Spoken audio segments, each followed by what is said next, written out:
first things first, you've got a massive fight coming up this weekend. How have your preparations been going for this fight? Preparation's been good. I always work hard. Yeah, and what can we expect from it? It's going to be a massive card. Not only you're fighting on the bill, but Bernard Hopkins as well. What can we expect for the UK fans? You expect a good show from Paulie Malignaggi. I love my UK fans. They're actually more supportive than my American fans. So I always enjoy putting on a show for them, and I enjoy hearing from them. My Twitter fans are full of UK, full of people from the UK, and it's a terrific thing. Definitely, and of course, the winner out of this bout between yourself and Shawn Porter will fight Kell Brook. Is that a fight you look forward to, fighting Kell Brook? Yeah, I think Kell Brook is a worthy title challenger. I think he's more than waited for his turn, and he certainly deserves a shot. So I'm not looking ahead of Porter, but yeah, the Kell Brook fight is definitely in the back of my mind. Well, definitely. And of course, you fought two well-known Brits of the past, Ricky Hatton and Amir Khan. How would you rank Kell Brook against those two Brits you fought in the past? I think Kell Brook is just as good as any of them. You know, I think he certainly has star power, and he's a tremendous fighter with good punching power. Very good boxer as well. I think Kell is the goods. I think those guys are the goods, and I think Kell is the goods for sure. Well, definitely. And there's been lots of talk. If you beat Shawn Porter, there's a lot of talk about you coming over here to fight Kell Brook. Is that something that you'll be keen to do? Is coming over to the UK to have a massive fight against Kell Brook? I don't eliminate any options. I think at the end of the day, negotiations come to the table, and whatever is the best case scenario for myself, I will do. I certainly love the British fans, and it would really be cool to fight in England again. But of course, the money would be the final determining factor as to where the fight lines up. I've worked hard in my career, and I want to be paid the right amount of money. But I certainly am not against coming to England for sure. I think the fans there are tremendous, and I think it would be I've always had an enjoyable time being around the British fans. Well, definitely. And no matter what happens with coming over to the UK, you are going to be definitely coming over to the UK because you're going to be working for Sky Sports for the massive show at Wembley Stadium between Carl Froch and George Groves. Is that something you're looking forward to, coming over here and working part of the media? Yeah, I'm very excited about that opportunity. I can't wait for that fight. I can't wait for that experience. I've never been to Wembley Stadium, so the history that it has, and just all the legendary status of the stadium, and of course a tremendous event in the World Championship fight between Froch and Groves. I'm so excited about coming over there and actually getting to live it live and in person. It's going to be a cool event, and I'm excited about that. Definitely. And did you watch the first Froch and Groves match? And if so, what did you make of that and the way it ended?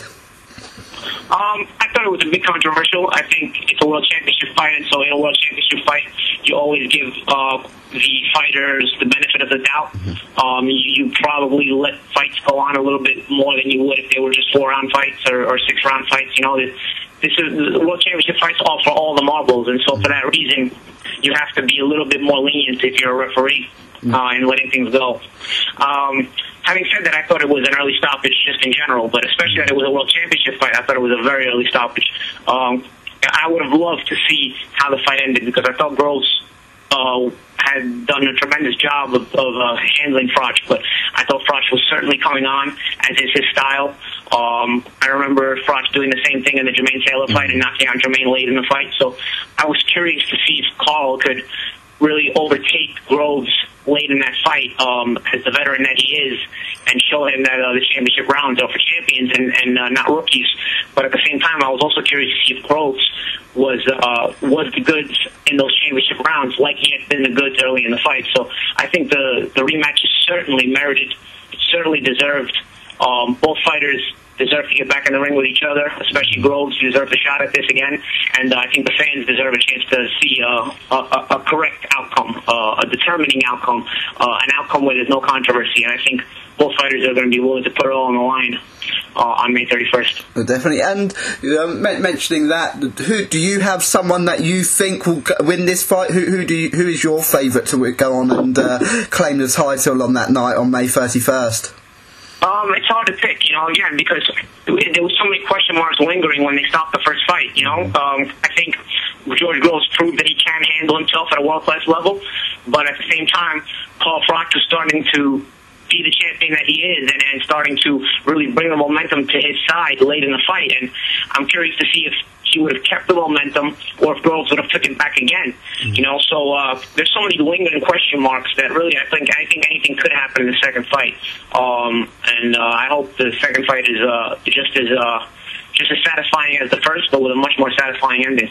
Definitely. And is this something we could see more of you doing over here in the UK? Is more work with Sky Sports?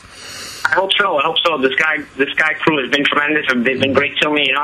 I always enjoy working with the British media and being around the British fans. I worked with BBC Radio a few years ago on a couple of fights as well. So the fact that Sky has given me this opportunity, I'm very thankful, and it's really cool. Because I might be a fighter, but I'm also a big boxing fan. So the fan in me is really excited to do this kind of thing, and to be around these fights and to interact with the fans, with other boxing fans, the British UK fans who are so passionate, and also just be around big fights ringside at places like Wembley Stadium. I love to be able to experience things like this in my life. I'm very thankful for it, and I hope to continue to do a lot of it, of course. No, definitely. And of course, you've mentioned, of course, you're an American fighter, you're from New York, but you mentioned you get a lot of love from the UK fans. What is it about British boxing and the UK fans that you think have fallen in love with you so much?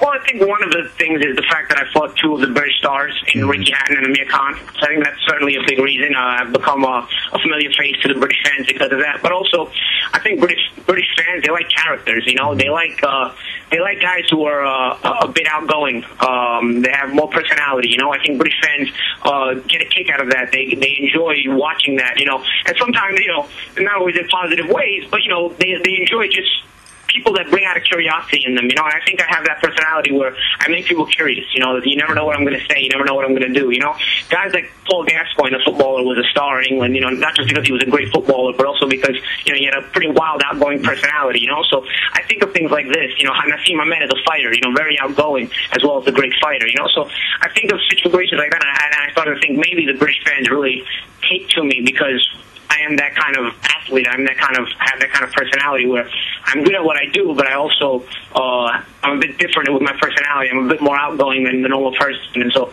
I think they get a kick out of that, and it sparks their curiosity and makes them want to see more and listen to more. For sure. And you've mentioned you're a massive fan of boxing as well, and you're going to be working with Sky on the Froch Groves event. What do you make of the current state of British boxing as a whole, though?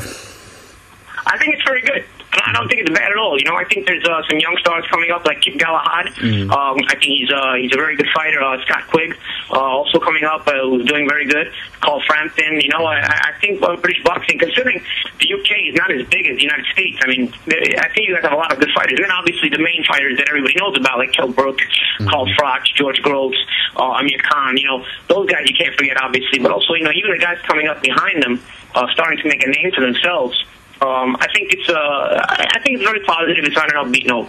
Definitely. And of course, on the show you're going to be working on, there's going to be two British gold medal Olympians on there, with Anthony Joshua, the big heavyweight, also James DeGale, who won a gold medal back in Beijing in 2008.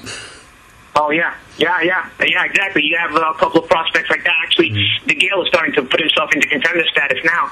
But also, Golden Boy Promotions are signed also Al-Gogo, too, as well, who's also a British Olympian. So, even on the prospect level, I think British boxing is thriving. And so there's good things coming. There's good things coming. I think also the bantamweight who won the gold medal, what's his name? Luke Campbell.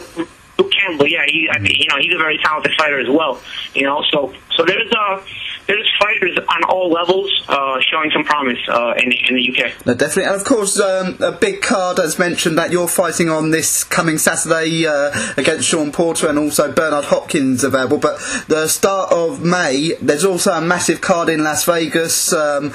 Around your weight division, there's of course the Floyd Mayweather fight, but Amir Khan's also on that fight. What can we expect from that show, and what do you think will happen with those two fighters on the night? The Khan Palazzo fight, I think, potentially has the chance to be the best fight on the card. I think both fighters are going to come in a very prepared way. Both fighters really need the victory, and so I think they're going to be hungry. It's a battle of hungry, talented fighters, and so that Khan Palazzo fight really has me excited. Obviously I know Khan very well because we fought, and I've known him through the years, and I know Luis Palazzo since I was an amateur. We've been friends ever before we ever turned pro. We're the same age, and so I have a history with both guys, and I think the fight. It's going to be a really incredible fight. I think both guys have a lot of character, both guys have a lot of talent, and both guys are really in a position where they really need to win. So it has all the ingredients for a very good fight. No, definitely. And how do you think Mayweather will stay unbeaten on the night as well? It's interesting. You always favor Floyd Mayweather, but so the night Floyd Mayweather does get beat, it will be a surprise to everyone. But I think Marcos Maidana, two-handed power, can hurt you with either hand. He goes to the body very well. He has a very intelligent trainer in Robert Garcia, who comes up with some good game plans for all his fighters when they do fight. So you can never count a guy like Maidana out because he also never stops believing in himself. So it's, you favor Floyd, but Maidana is not there to lay down, let's say that. Yeah, definitely. Well, that's all the questions I've got for you, Paulie. Thank you so much for your time. It's been a real pleasure speaking to yourself. Best of luck with the rest of the week ahead of the massive fight against Shawn Porter, and hopefully when you come over here at the end of May, we see you with the world title around your waist and preparations well ahead for the bout with Kell Brook. Absolutely. I'll also be preparing to watch the opening of the World Cup between Italy and England. Yeah. As I'm Italian American and I root for my Italians in the World Cup, so I'll be ready to watch that game too, as that'll be on the pending horizon by the time I get to England. Yeah. And when I spoke to you last week, you were watching the Chelsea PSG game, and what a game that was with Chelsea coming back what an ending that had, huh? Yeah. What a crazy ending that had. Wow. Do you support a team? Do you support a club team? Yeah, my favorite team is AC Milan. I'm Italian, but I love watching the Premiership. The most wild games happen in the Premier League. I mean, you see comebacks, you see goals from all over the place. I mean, the Premier League is the most exciting league, but obviously my favorite club team is the team from Italy. It's AC Milan, but I watch a lot of Premiership games as well as European level games like the Champions League and Europa League.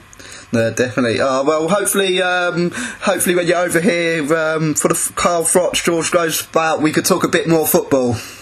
Absolutely, that's a fact. We'll do that. No problem at all. Thank you so much, Paulie.